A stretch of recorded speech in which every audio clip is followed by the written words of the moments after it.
I think the most important thing is that getting rid of any misconceptions that the word fundamental means that this class is going to be easy. The opposite is actually very true. In order to begin a nursing career, there's so much information that we have to get to the students prior to going to clinical. Fundamentals is actually one of the heavier courses that the students take here at Ambria. The amount of reading that's required in the course, on average, you're reading 5 chapters per week. And so in the first week, there's 5 chapters, and by the second week, you're due 7. So in the first 14 days, there are almost 14 chapters of reading to do. And so that can be really overwhelming. One suggestion I have is to get your books early and start reading beforehand. And reading isn't skimming. Reading takes focus, concentration, and it takes a lot of time. Every individual student is different, so the amount of time you spend reading those chapters, especially if it's new material, could be very long.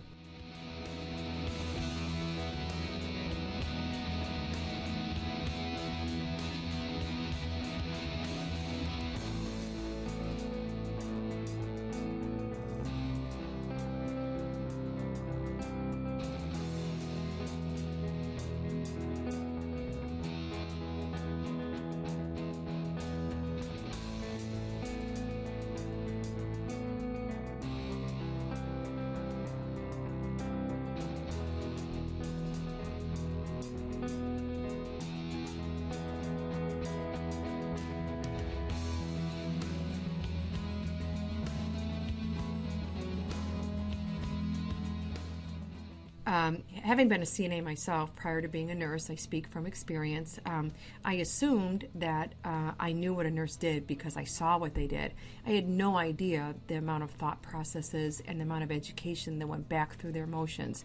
I assumed that my blood pressure and the things that I did at the bedside was nursing. Well, it's not. And that's why there's 2 different titles. You're a nursing assistant and a nurse. And that isn't to say that one is better than the other. The significant thing to know there is that they're different. And the training's different and the licensure is different.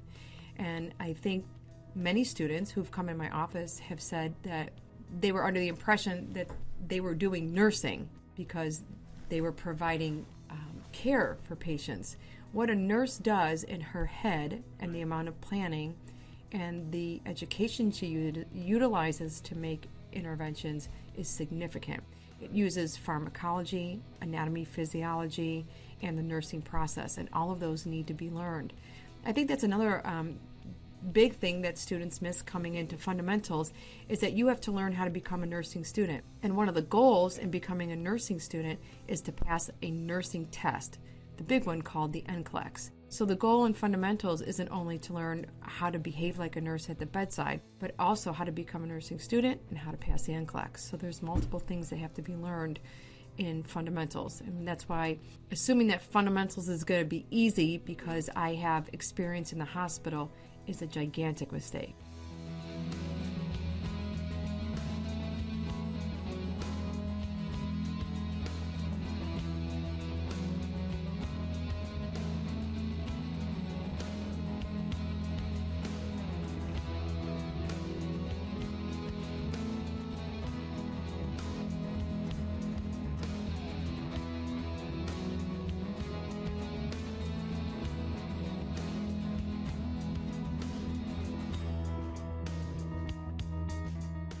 Something I chronically see is that students will skim the material, assuming that they know it, and they don't start the chapter by reading the objectives. The publishers of the textbook are really well organized. What they want you to get out of a chapter is the objectives that they've written in the beginning of the chapter. And consistently when students have presented to me with problems with reading, it's because they've tried to tackle the book with what they thought was important rather than what the publisher thought was important. So beginning a chapter by reading the objectives and being able to look for those answers to the objectives as they read. Students do a lot of highlighting of things that they think is important. They miss the big concepts.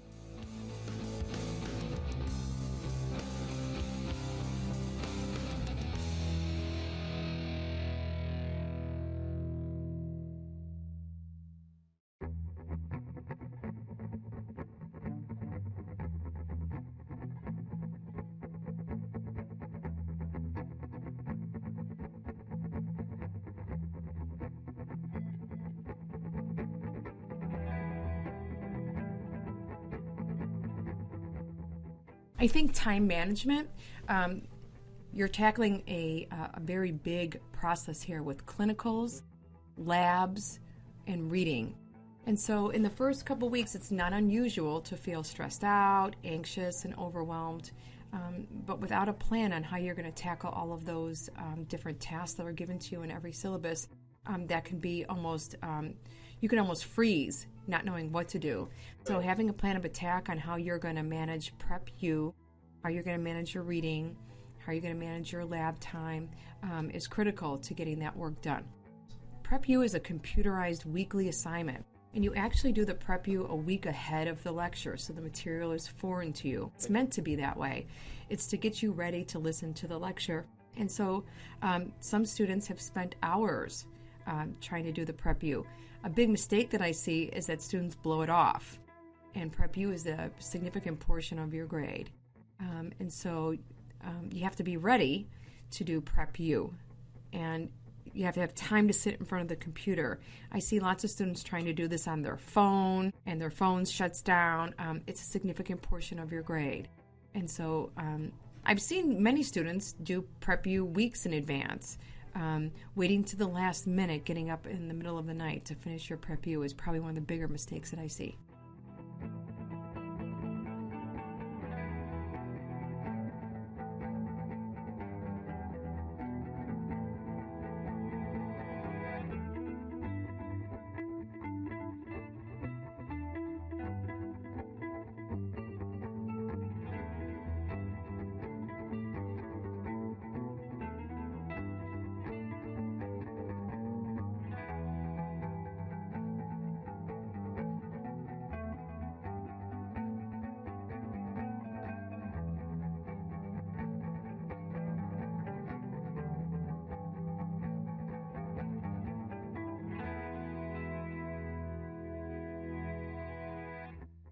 For the lab portion of this, I think students are under the assumption that they're going to be taught a skill. In some ways, that's true. The expectation is that you've read the material, you understand what you're going to do in the lab. For instance, putting in an NG tube. Because the students have already had anatomy and physiology, it's an expectation that you already know where the xiphoid process is, what the epiglottis does, where the trachea is located, so that when we say we measure from the tip of the nose to the tip of the ear to the xiphoid process, there's an understanding that that measurement is actually where I get into the esophagus and how I get that NG tube to the stomach. So students are often kind of, I think, surprised that we actually use anatomy and physiology. I know that sounds funny, but the expectation coming into the lab every single week is that you're prepared to do the skill. The instructor then shows you how to talk at the bedside, and gives you tips on how to do it correctly.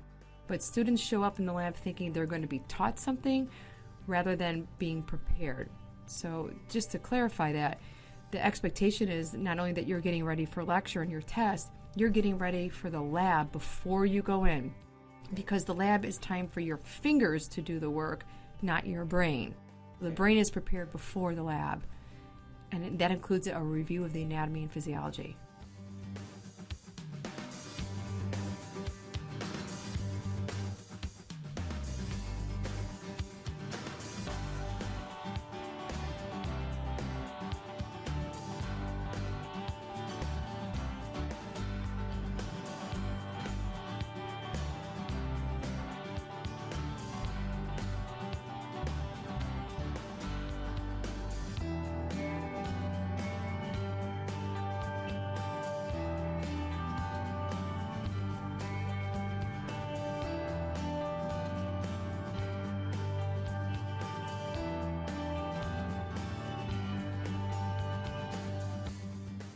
By week 7 or 8, students have been exposed to 6 exams.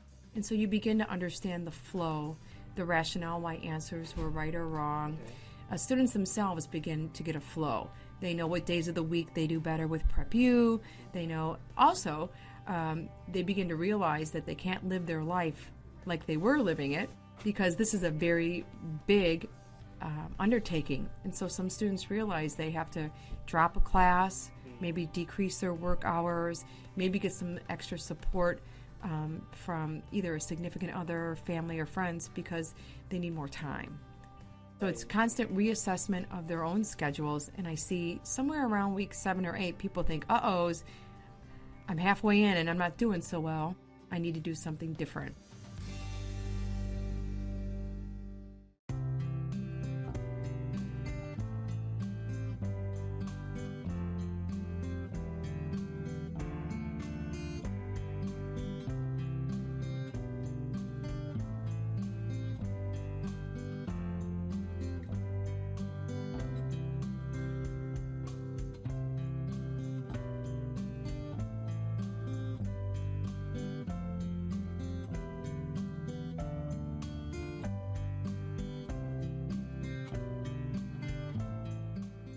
The students who move forward are paying attention to their mistakes.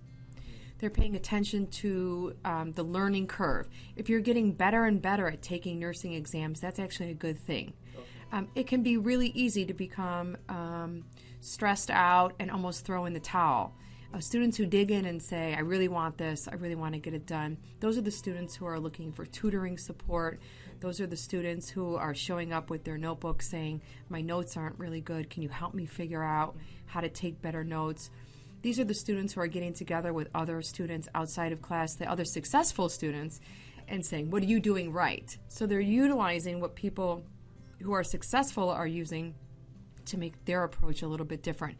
Continuing to do the same thing and not making any changes and not passing, you get the same result. So somewhere around that time, you have to start thinking, well, what could I do different? Because this isn't working. And we do that as nurses all the time.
There's one thing that they have to do, and that's outline every single chapter.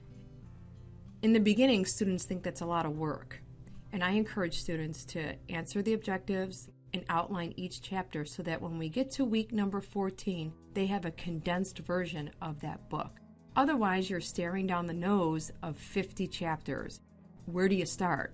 If you have every single week condensed your notes into something that's manageable, something smaller, then when the final exam comes up, you don't need your book. You don't need 50 chapters. What you need is your condensed versions of your notes so that you have something that's manageable in the 2 weeks before that final. Trying to get through that entire book again. So in preparation, when you're reading those chapters and taking the notes, it seems like a lot of work, but you're making yourself a study guide for the final. And not only are you making yourself a study guide for this final, you always have to keep in mind that the NCLEX is 18 months away. You don't want to turn around 18 months from now and open up a 50-page fundamental book for everything that you forgot. So making the study guide serves you weekly in getting a passing grade on your exam. It serves you at the final so that you have a shortened, condensed version of something to study, and it serves you at the NCLEX. So putting those hours in may seem daunting at that particular time, but it actually is going to save you time over the long run.